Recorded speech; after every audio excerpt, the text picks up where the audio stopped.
في حاجة بقى محدش واخد باله منها خالص. مركزين احنا مع ياسين بونو الرجل الحيطة، وبوفال الرجل اللي بيعدي، ويوسف النصيري الرجل الطائر، ومرابط الرجل البرليف، وزياش واشرف، ومش واخدين بالنا من وليد الركراكي. مين بقى وليد الركراكي اللي ظهر لنا في القارة جديد دوت؟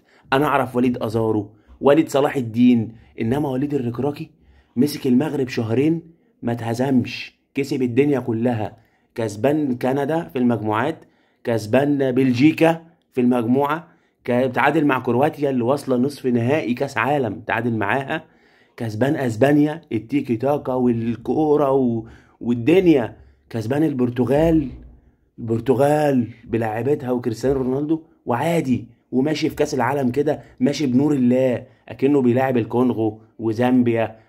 ما فيش يعني، عادي ممكن يومين ثلاثه نلاقيه واخد كاس العالم. ايه بقى وليد الركراكي دوت؟